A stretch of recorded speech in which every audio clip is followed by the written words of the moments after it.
The Minister in the Presidency for Electricity, Dr. Kgosientsho Ramokgopa, would like to provide an update on the performance of the country's grid. The Minister is also joined by a team from Eskom, which is led by Mr. Kgosientsho, who is the head of generation.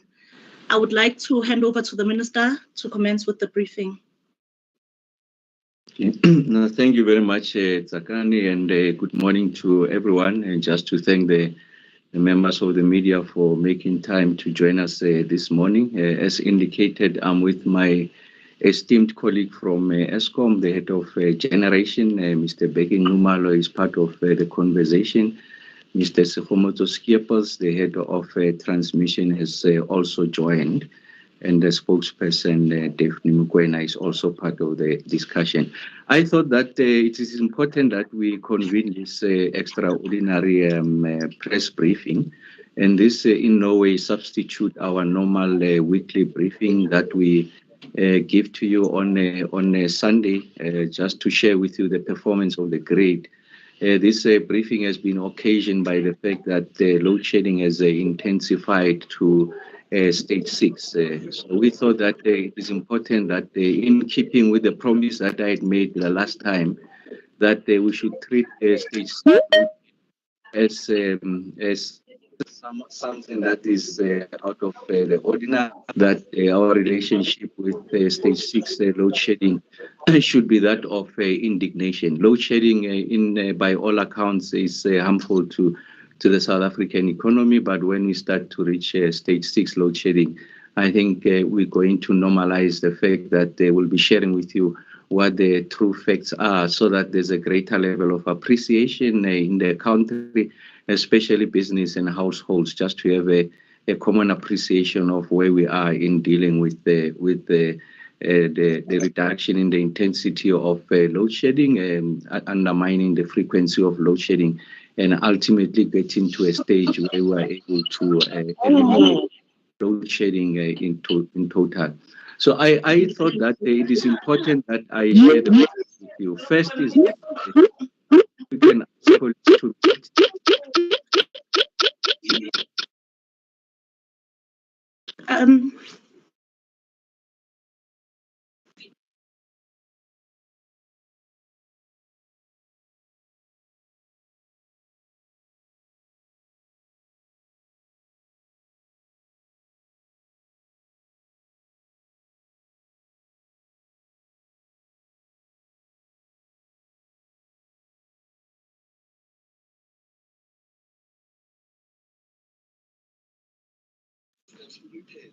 Okay,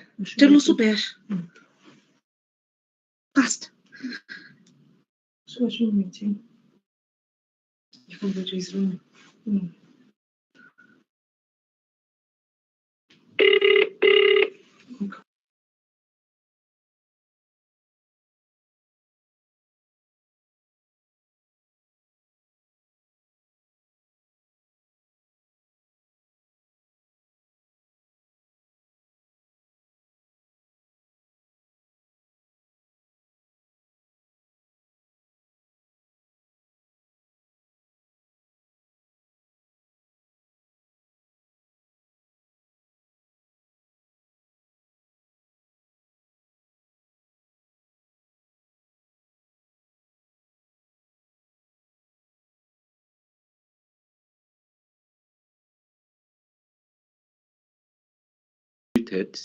Subesh, can you unmute me?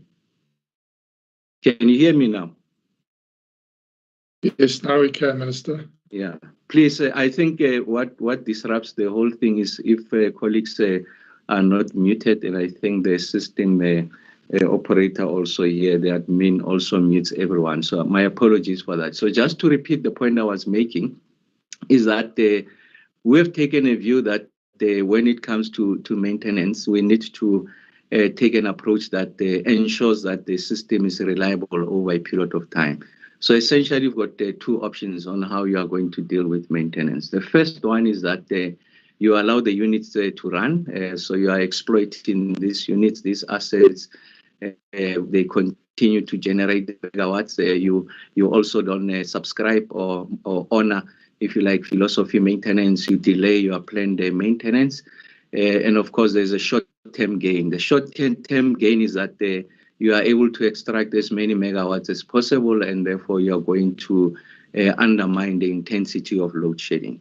And then the risks, the inherent risk in that approach is that over the long term, you find that you are going to rapidly deteriorate the units. The units at some point are going to fail. And when they fail, you have to do a deeper root cause analysis, and it will take you an extraordinary amount of time to return these units back to service. So that's the one option you have. And then the second option that you have is that you allow yourself to plan maintenance, the units that are at risk, as and when you determine the nature and the level of the risk, even if they are generating the megawatts that are necessary to help us to stave off load shedding, you take them out. So essentially, you're ramping up planned maintenance. The upside of that is that you are introducing greater levels of resilience in the system. When you return these units, there's greater levels of confidence when you return these units. And in confidence, I really refer to two things, is that they are going to run, give you many hours of generating, but also they are going to approximate their design capacity. And then there's a downside also to that approach. The downside to that approach is that if that planned and philosophy maintenance is applied in the strictest form, and you encounter a situation where there's unplanned capacity loss factor, essentially all the other units that are on load, they fail, then you remain exposed. And the best way of responding to that particular situation is the intensification of load shedding. And in that, the second approach is that you don't compromise on your planned maintenance, on your philosophy maintenance. Us as a team, we've taken a view that part of the reason why we are where we are as a country in relation to the deterioration of the generating capacity was that we have not been sticking to planned maintenance. We have not been sticking to philosophy maintenance. And that also had to do with the fact that the Eskom's balance sheet was severely compromised. There was little resources to invest on the maintenance side. And what had been happening over a period of time is that the units have been exploited without the necessary maintenance, planned maintenance, philosophy maintenance, and that has caught up with us. And that's why we are in the situation where we find ourselves in. But with the fiscal relief that was provided for by the National Treasury, the 254 billion rand of fiscal support given to Eskom, part of the conditions was that the Eskom needs to invest heavily on tenant side. And that's why we have opted to go to the second option. And that second option, one, we are going to stick to planned maintenance. We are going to stick to philosophy maintenance. We do accept that in the short term is going to result into, if you like, the possibility of intensified load shedding. I'm saying that possibility because if that ramped up planned maintenance and philosophy maintenance is accompanied by unplanned capacity factor, that is the other units that are creeping as and when, then it means that there will be an intensification of load shedding, and which is essentially the situation that we find ourselves in. So to give you a bit of context, if you remember when we announced our outlook, we mentioned a number of interventions. And one of the key interventions that we mentioned was that we are going to slow down on planned maintenance. We are going to slow down on planned maintenance because before we entered the winter period, we had done some degree of intense planned maintenance, and we allowed the units to run for that period of about 4 months to continue to give us the megawatts because as anticipated during winter, we're going to have an intensified levels of demand. And you know that we reached a peak demand of about 33,900 megawatts during winter. And then in terms of that winter plan, we did indicate that we are going to cap our planned maintenance to be at 2,500 megawatts.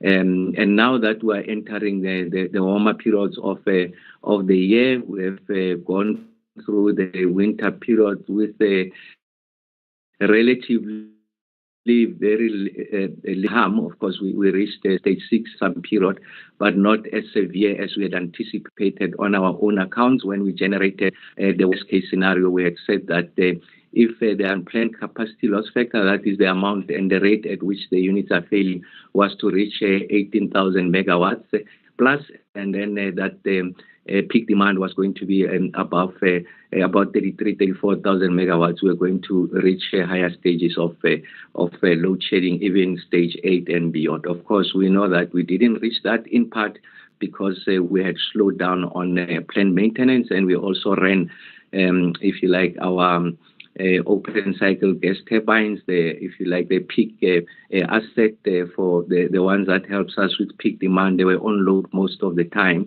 and as a result of that, we did share with you that we had spent a lot of money on diesel so that we were able to survive the winter period. Now that we have entered the summer period, the demand has gone down. So we are ramping up on our planned maintenance. We are ramping up on the planned maintenance for the reasons that I've shared with you. And those reasons are, just to recap, to ensure that we are able to build a degree of resilience in the system, to make sure that the system, the units are reliable, to make sure that the units give us as many hours of generating capacity as possible, and also that that generating capacity must approximate their designed capacity.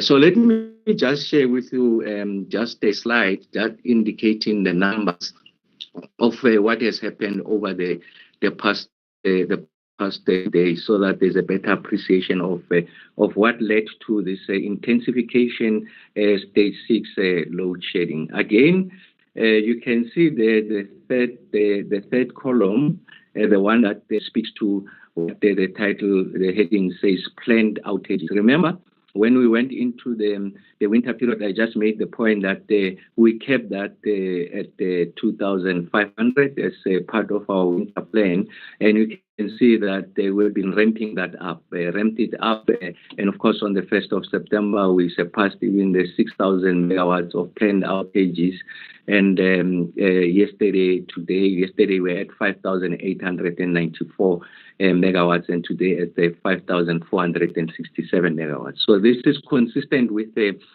approach that we're taking to say that given the lower levels of peak forecast, we are going to ensure that we are ramping up on planned maintenance so that we are building a degree of reliability in this unit. So there's nothing new really there, what I'm sharing with you. But what is significant, what has led to the intensification of stage 6 is the fourth column, the unplanned capacity loss factor, the number of units that are failing. Outside that which we have taken out as part of our philosophy and planned maintenance, you can see that during the week, the 28th of August, although we ramped up almost double our winter period in terms of planned outages, but the unplanned capacity loss factor was sitting at 14,771. Remember that what I keep on sharing with you during our weekly briefing was that we want to ensure that we keep the unplanned capacity loss factor at sub 15,000 megawatts. So we're getting closer to that. Some stages you can see also on the 31st of August, they were 14,922 megawatts. On the 1st of September, we're at 14,515 megawatts. But what has happened over the past few days is that yesterday was that the unplanned capacity loss factor shot up, and it shot up, it went to 17,297 megawatts in addition to that ramped up capacity, and that necessitated the need for us to be able to initiate stage 6 load shedding. So what is the message that we are conveying? The message that we are conveying is that the stage 6 load shedding that we are experiencing now is largely on the account of first us ramping up planned maintenance, and of course the issues of unplanned capacity loss factor. If you see historically what had been the biggest contributor to stage 6 load shedding was two things, was essentially the unplanned capacity loss factor going up, and also the peak demand going up. And the last time we had it was when the peak demand was at 33,900 megawatts. So we thought that we have to give you a sense of where we are, so we do understand that as part of this approach, there are inherent risks in the system, and that the inherent risk has been realized over the past day or two. And then we're going to share with you how we are retaining these units back into service. And largely here, I'm talking on those units that have gone out as a result of trips. Mr. Nxumalo and the team will share with you, and also to give you an indication on those units that we have taken out as a result of our planned maintenance. When are we expecting them to come back on stream?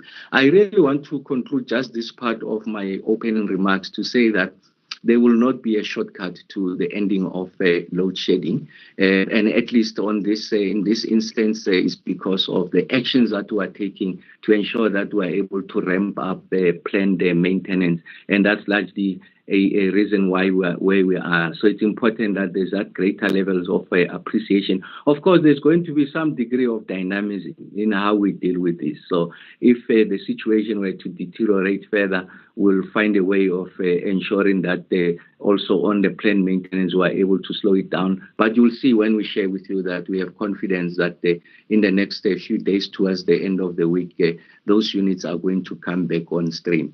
I'm going to invite Mr. Nxumalo just to share with you some degree of detail on how we are approaching this. I thought that at an aggregate macro level, I should share with you what is the general approach. Of course, there's nothing new. These are the things I share with you on a weekly basis, but it's important that now, because we're at this stage 6 load shedding, that we occasion an opportunity for us to share with you in detail what has led to this, but most importantly, what is it that we are doing to ensure that we address the situation.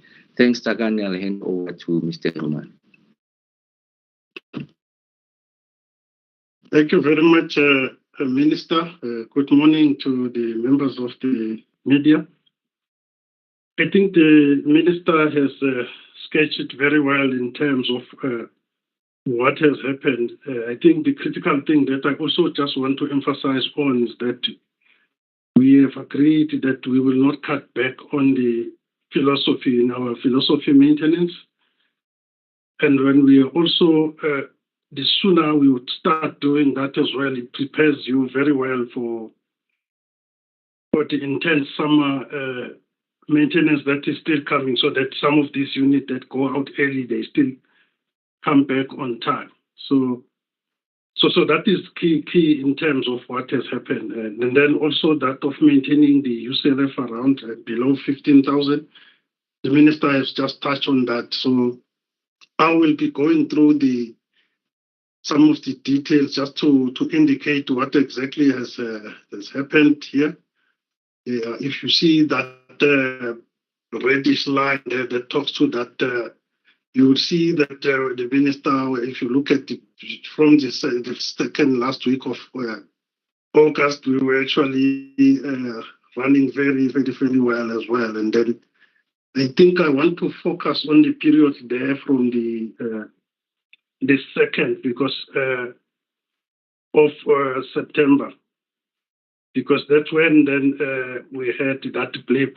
Because what it means then when we increase this planned maintenance to this level, that is about 3,000 from the winter period, it actually reduces the reserve that you have. So if you have a day where you lose more unit, then you start to use more of the reserves, which also created a problem. You see that we have lost a number of units there on the 2nd of September, because before that we could still recover. From the 29th, that's when we started also to increase the stages, because if you look at the pump storage reserve there, the line of the pump storage, it also started going down there around the 29th. That's when we were going to stage 4. We could still maintain and recover, as you would see there, but from the 2nd, that was the blip that also created a problem for the system, because some of those units that came off there, they have not returned. We are busy with them, say for that Kendall 6. So that created then that our reserve got a bit depleted. You don't have enough time to recover.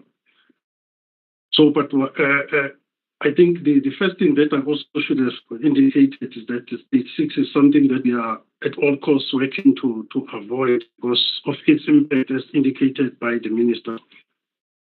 So some of those units that we have to take off now, especially yesterday morning, was due because that's another second factor that we have taken into account to say when it comes to safety of the employees or safety on the plant itself, we will not compromise on that as well.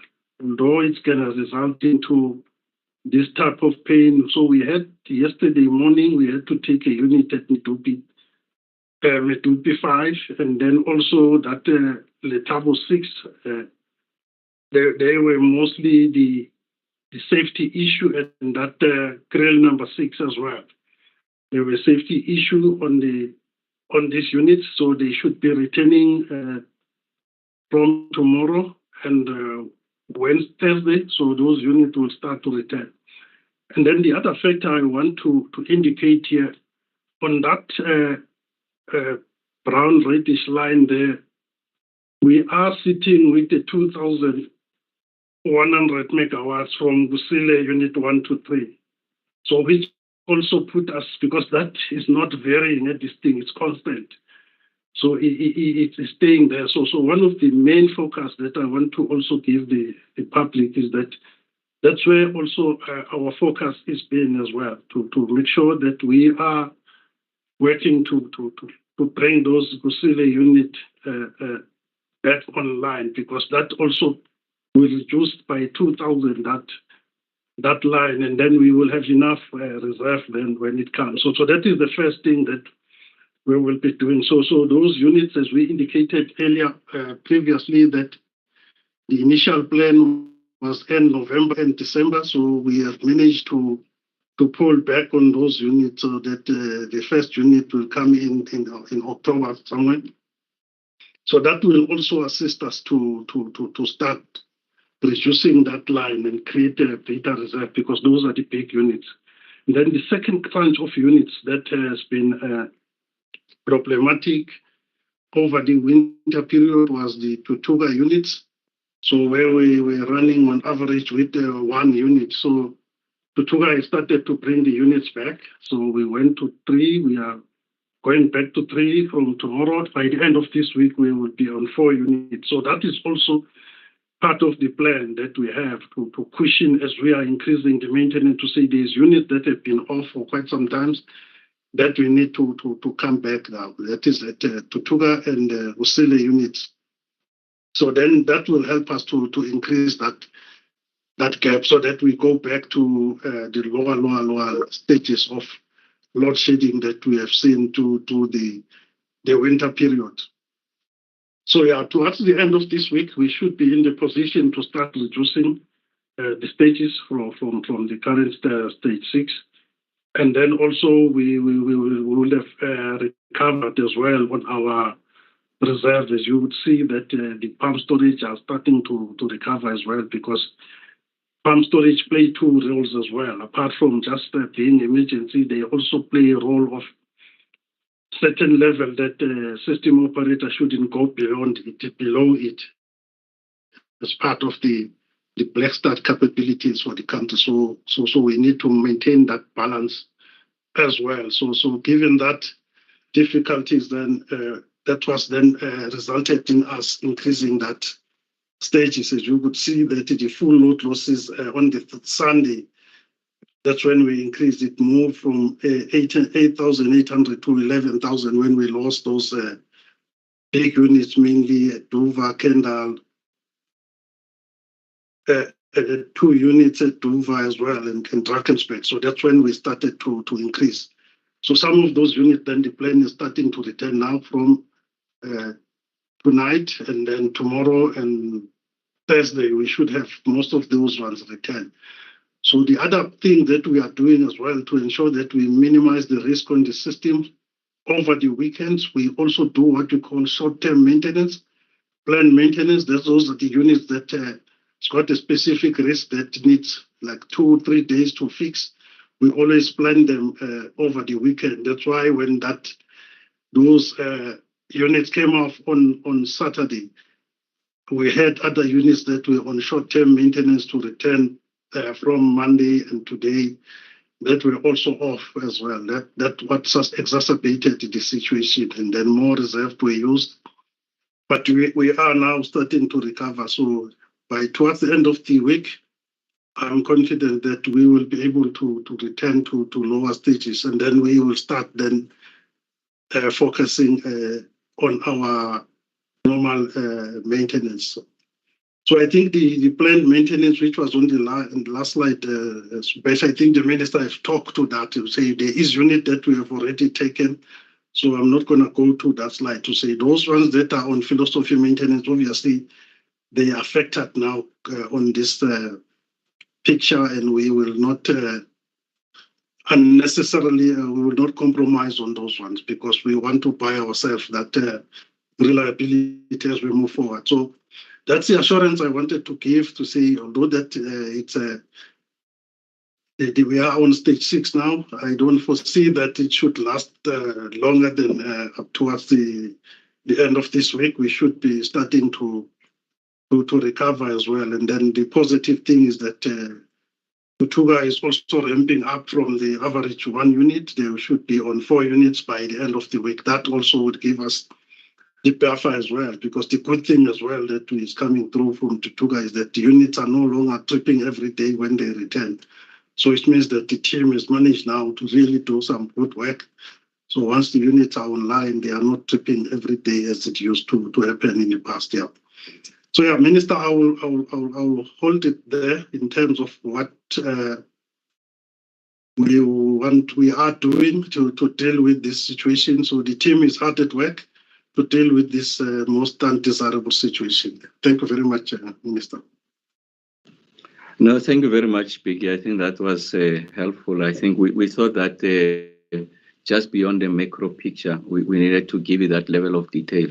When are these units coming back on stream? And like Biggie was saying, at the risk of repeating the points he was making, is that the return of the units at Tutuga, and more significantly, the return of the units at Kusile, are going to give us the necessary buffer so that as and when we continue with this maintenance regime, the path that we have taken, it's not going to result in the intensification of load shedding. So we are doing everything possible to ensure that the practices in the past that they undermine the ability of these units to be resilient, to be reliable, we are going to address that. So maintenance is a focal point of the work that we are doing.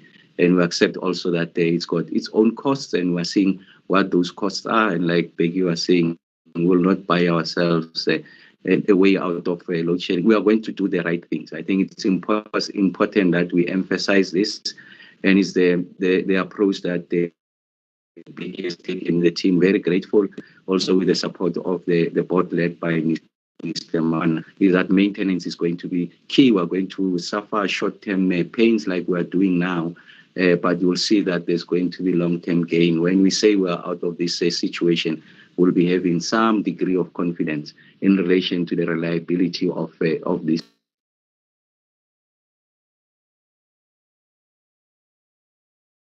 This situation that we are currently experiencing is largely driven by the actions that we have taken rather on the planned maintenance. They just happen to coincide with a number of units going out. But it's important that we are able to proceed with this philosophy. Maintenance is the right thing to do. That's how you're going to ensure that we protect these assets and we continue to exploit them well into the future. So thanks, Takani. We are ready to take the questions ourselves and the team from ESCOM. Thanks.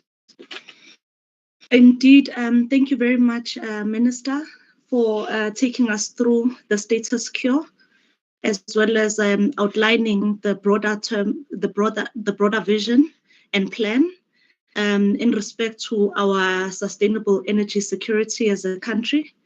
Thank you as well to Mr. Nxumalo for the brief Indeed, I would now like to afford journalists who have joined us, as well as those who have shared their questions on our WhatsApp group, the GCIS updates, to please share their questions. We'll now hand over to Josias, who will be taking us through some of the questions that have been shared on our GCIS WhatsApp group.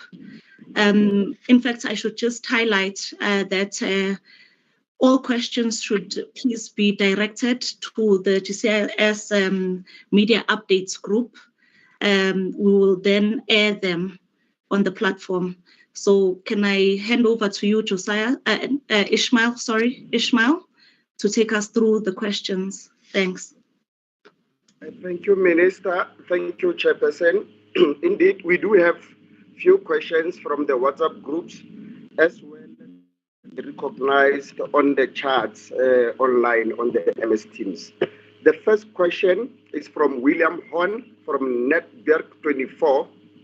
Minister, does the rapid decline in EAF over the last week represent a resurgence of events such as where contractors are purposefully compromising, for instance, meals to ensure more work for themselves, or is this solely normal wear and tear that has just popped up again? The second question from William. Minister, what is the projected maintenance budget for the current financial year? And how does this compare to the previous financial year? And what is the average PCLF of the OCGTs for the YDT? And we also have two questions from Kaylin Pillay from Independent Online. Minister, what is the duration for the increased plant maintenance scheduled for?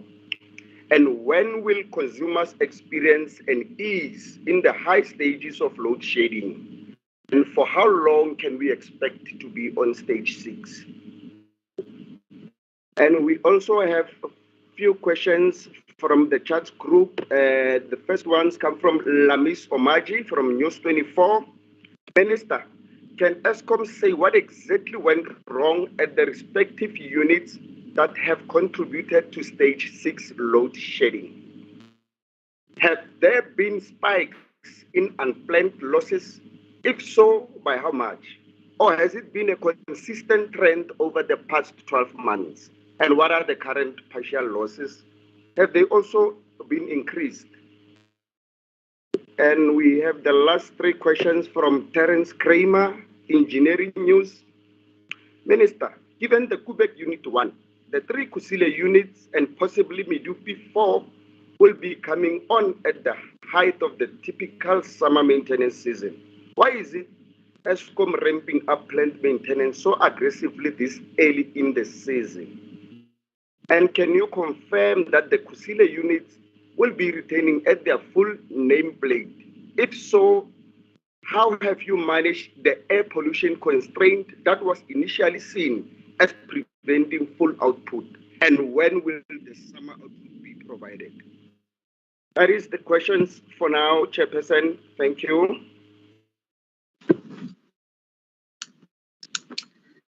Thank you very much, Josias, for all the questions. I'll hand over to the Minister for responses. Thank you. No, it's fine. Thank you very much for those questions. I think that they are pointed. I'm going to ask Becky and the team to come in, and then I'll come at the end if there's any question outstanding. Becky and the team.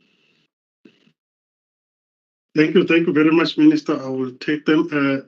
Thanks for the question from the colleagues. I think let me start with the questions from Terence in terms of the Kusile unit, and he indicated this Medupi 4. It's Kusile 5. Medupi 4 is only coming back next year, July.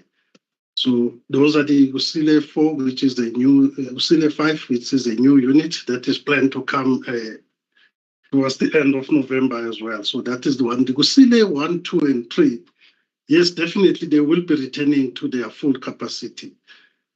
And then the issue of emission pollutions, Remember, what is not available currently at Kusile is only the FGD, and the FGD is there to deal with sulfur. So the emissions, they are still, we still got the emission abatement technologies, which is the bag. So Kusile is coming, it's got the bag filter. So that emissions in terms of the particulate emissions are not impacted at all. So the units will be returning at the correct capacity as well. So to give it what we have asked exemptions for. So, and then I did talk to Kusile Unit 5, that is also planned to come towards the end of November. So, and then the other question was then why do we aggressively ramping the maintenance? Maybe let me explain that actually we are not aggressively, we are still, because when we do the plan, we do it for the whole period as well. So we know when this unit comes and what type of maintenance is going to happen. So the units that are off now on the long-term maintenance, which is the first tranche of it, and then I did indicate that there's those that we call short-term maintenance, which we only take if it's a 4 days required to deal with a specific risk. We will take it, say, typically on a Thursday evening, return for Monday evening peak. So those are the things that are ongoing to deal with the short-term risk. But the units that are on the long-term outages, like the likes of Kendall 3, Krill Unit 2, and those ones, those are the ones that are part of that plan. And we have to working together with the system operator, taking account of the return of those units at Kusile as well. And then you will see that's why we are talking about that buffer, because they return at the height of the maintenance period. And then the units, or the question that was also asked was what went wrong on these breakdowns that has happened. I think I did indicate that Medupi, for an example, what happened yesterday morning, Medupi Unit 1 had a breakdown on the chain. There's a chain that is removing the ash underneath the boiler. So that chain, it broke, but it broke inside the boiler. So then it becomes unsafe for the maintenance team to do that. So we needed to cool the boiler down and return. I just saw that unit just returned now as planned. It was a day. So as Letabo 6, we had a leak on the safety valves, and it became unsafe for the station. So we took it off last night together with the unit at Matla. That had also had a breakdown on the air heater. So they couldn't fix it from the outside. They needed to get inside the boiler. So the bigger duration is just the cooling of the boilers and then do the repairs on them. And so as Duva as well, we've got 2 units that broken down on the what we call the gas air heaters. Because of the location of the fault, it needed this unit to be taken off. So those are the units that will be coming off back now towards the end of the week. And then there was an issue about contractors compromising the mills and all of that. Not really. It's not the case here that the contractors are creating work for themselves, because remember, we are managing wherever there is contractors that is doing the work. Our team is supervising that. The job is planned by our teams. So I wouldn't sit and say there was any contractor that has planned to damage the plant so that they create work for themselves, because we are also working with all our contractor partners as well to make sure that they are also contracted now on the performance of the stations where they are working. And then there was a question about the budget for maintenance. It's still about 10.5 billion. It's in line with what, because our type of maintenance that we are doing every year it's almost the same. The GOs, the major overhauls, and the minor repairs that we are also doing here. I think I've covered. I did talk about stage 6. When are we planning to deal with it? To say towards the end of this week, we are planning to start going down to lower stages as well. And then the last question, Minister, was about the partials. Partials has not been too volatile. Actually, it goes down. It's been around 5,900 as well for this period that we are having this one. So the spike that we've seen over this weekend was those full load losses that came from unit that had a safety risk that we couldn't keep them on load to plan them either for short term. That's what has caused this situation we are in. Thanks, Minister. Okay, no, thank you very much, Becky. Maybe just to add, so the one point that Becky makes is that on the issues around some of the conduct, I think the point that is being made is that essentially they are creating work for themselves. So one of the things that we have introduced at ESCOM, of course, the leadership of the board and Becky and across the ESCOM team on the generation side was that you need just to rethink differently on how you incentivize the performance contractors, and really they are incentivized also on the performance of the units. So I think they extract a lot of value that is from a contractor's point of view when the units remain on load for a longer period of time. So there's a disincentive to have the units on and off. So that's an innovation that Becky and the team have introduced so that you are trying to disincentivize or penalize a situation where there's poor workmanship on any work that is being commissioned by ESCOM as a result of the units failing. And then maybe just to go on to, as I can see them on the chat group, I think there's an issue there that is being raised by Vuyo Mashula in relation to the issues on the distribution side. The fact that there's been a number of communities that have not had electricity over a period of time, and this is communities that don't have the outside in shape. We did identify that the biggest problem there is on the failure of the distribution infrastructure. So we're working with the head of distribution and ESCOM. We're working with the SALGA and the respective municipalities to address that situation. Just to give you a sense, the other day I was in Orange Farm and the community was telling me just in the Orange Farm area alone, there's about 175 transformers that have failed as a result of illegal connection and technical losses, overload on the infrastructure, and that has not been replaced. And some of those communities were making the point that they haven't had electricity for the past 6 years. So we're working on that solution. Of course, there's a requirement first for communities to pay a penalty, and in this instance, communities had already paid a penalty of up to 6,000 rands or 500 over a period of 12 months. Secondly, that communities must agree to the smart metering. The communities have already agreed to that. And the third one is a provision should be made to ensure that the poor and the indigent, they do get their allocation of free basic electricity as part of the government policy on how we are going to provide a social wage for the poor. So we're working with ESCOM to design that, and then we'll be rolling out that distribution infrastructure. And in many of these communities, those three conditions had been met.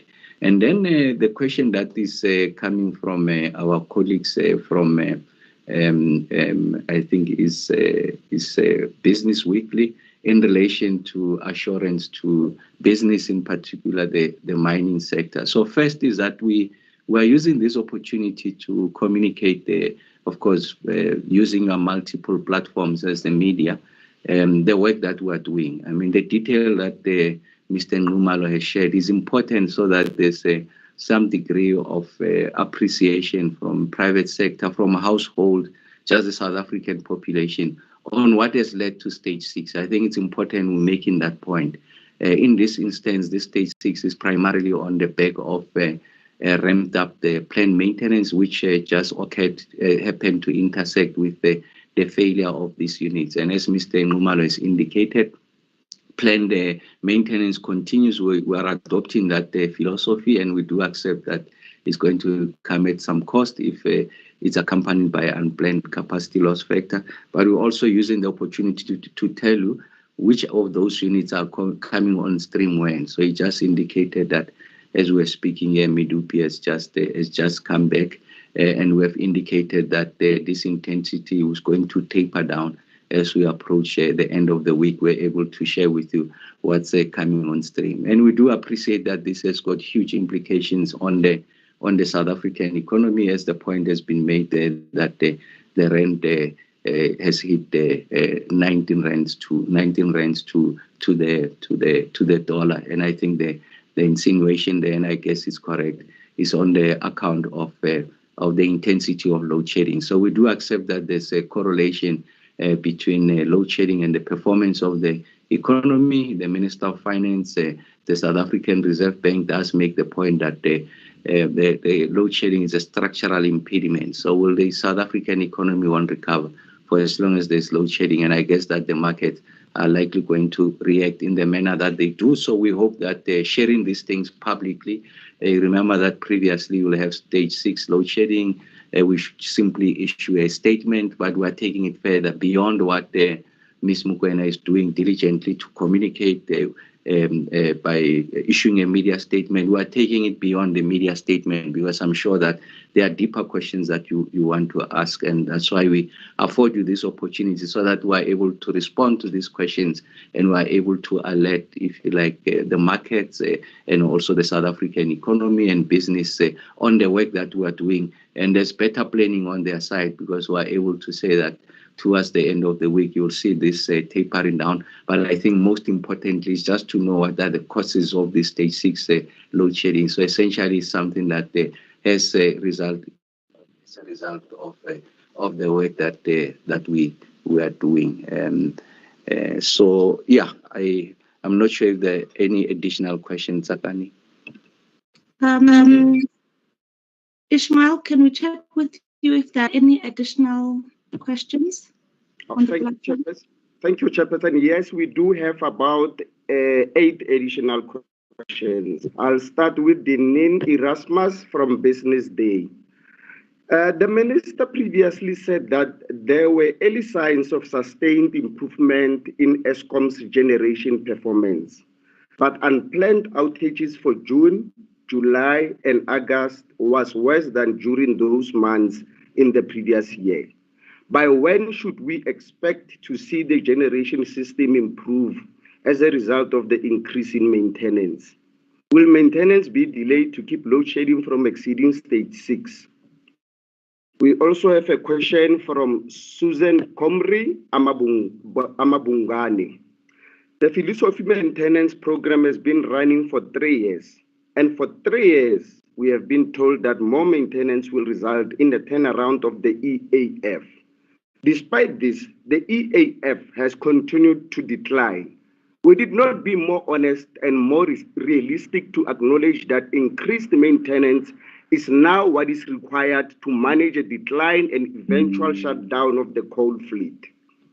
We also have a question from Richard Maidopi News. Minister, considering that the draw to charge an electric vehicle at home is around 7,000 watts, surely the impact of this on the grid is quite significant, since vehicles will be plugged in as people return from work. This will coincide with the peak load times.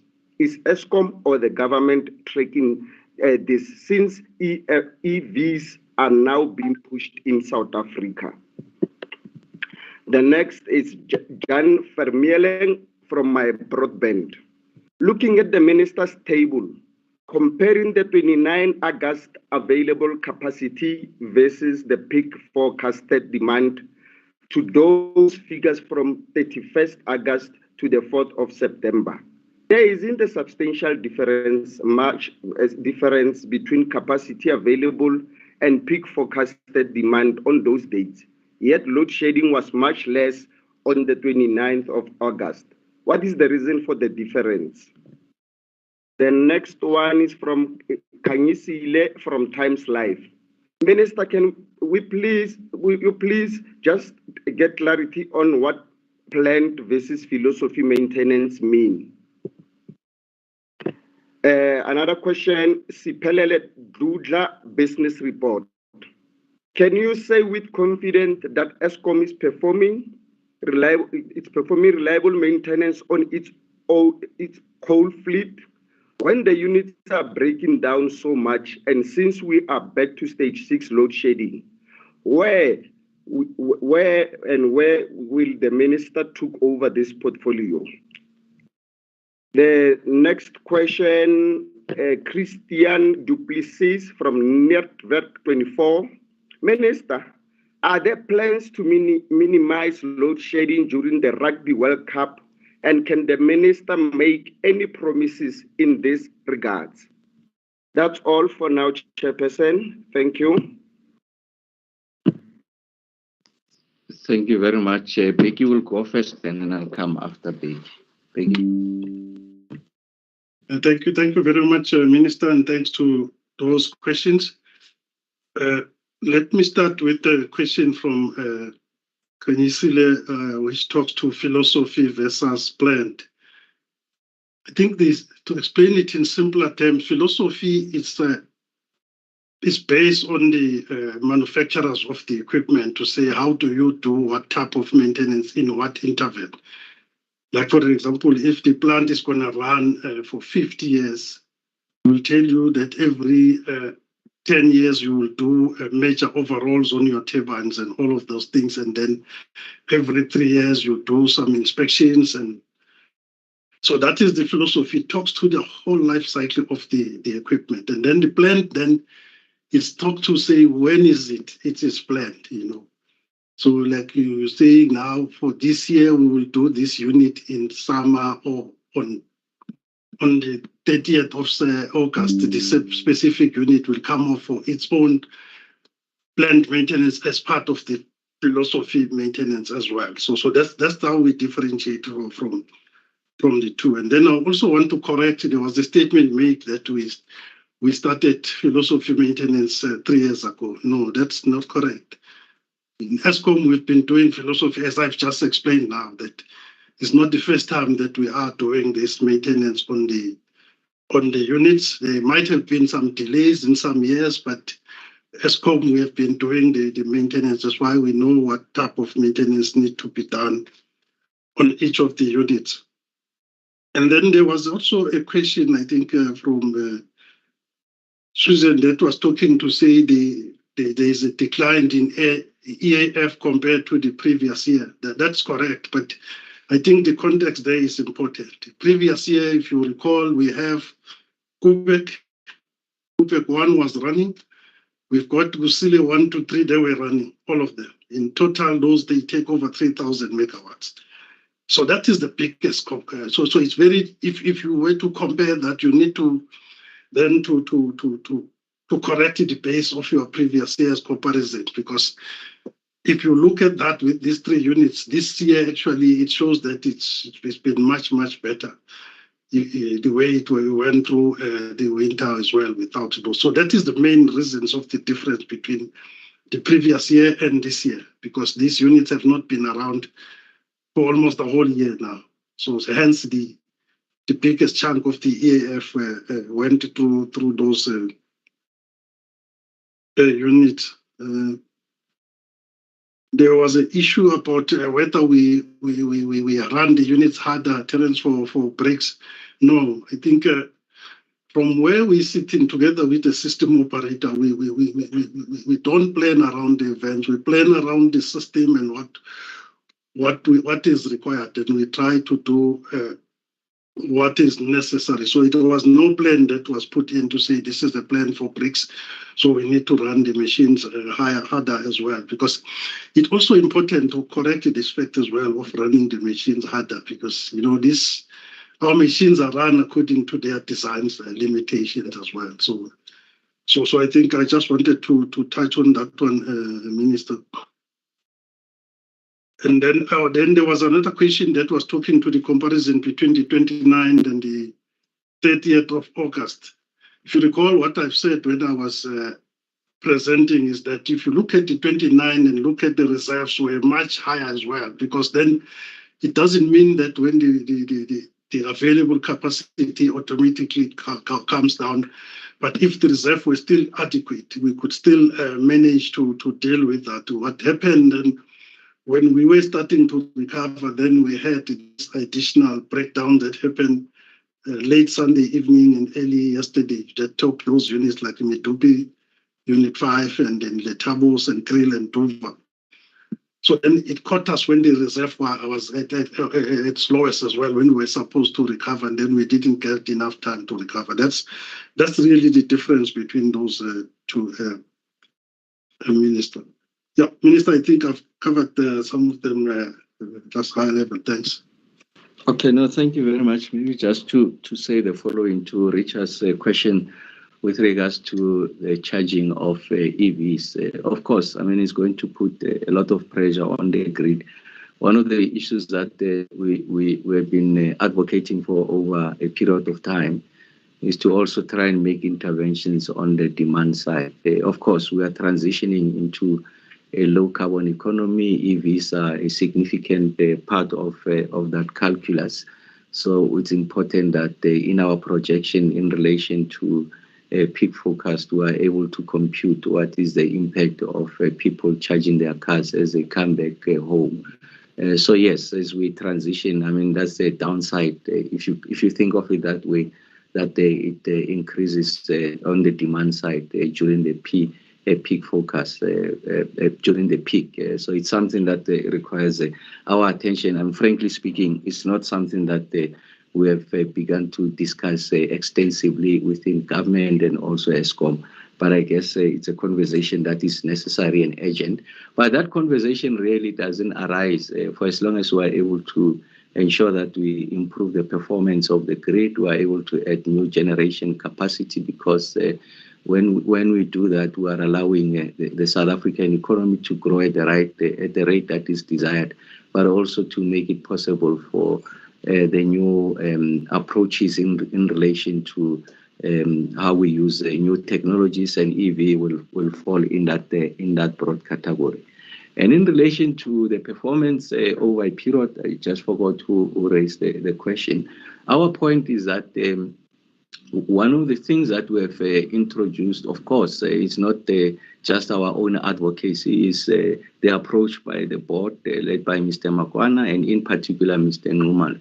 When we sat together was that it's important that we stick to philosophy maintenance, plan maintenance, as he has explained it. Of course, there are short-term pains, but the long-term gain. We are able to build that resilience. That we are going to see those results immediately. No, you will not be able to see them immediately, because there's a batch of these units that goes out, gets to be fixed, and then you take others out. It's over a period of time. But what has helped us a lot is that fiscal injection from National Treasury. Now, Mr. Numalo has got a degree of wiggle room from a financing and a funding point of view to be able to direct significant amount of resources towards maintenance. Previously, with a constrained balance sheet, without any assistance from the fiscals, just relying on the tariff increases, and of course, for objective reasons, NERSA was not approving the kind of tariff increases that ESCOM wanted.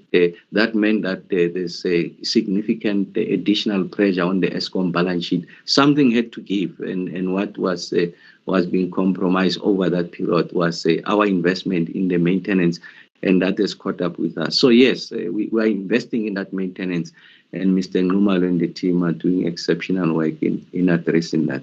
And then on the issues with regards to the Rugby World Cup, thanks, Becky has answered the question. How we manage the system is devoid of the major events. We really want to protect the system, want to improve generating capacity. I would like to say to the general public that there will not be periods of load shedding during that time. But load shedding, remember, is an instrument available at the disposal of the system operator to make sure that you address demand and generation. And for as long as demand exceeds the generation, there is going to be load shedding. The point I made also when we were confronted with the BRICS, and the only reason or why you can't have a load shedding is if we follow the rules. Of course, you need to make the necessary application. There has to be a motivation if something is a national key point and all of that. But it's not arbitrary how we do it. But what underlines this really is the fact that the generation can meet the demand, and therefore That's why you're having load shedding. So we can't give any assurances. That will be a function of whether we have enough generating capacity.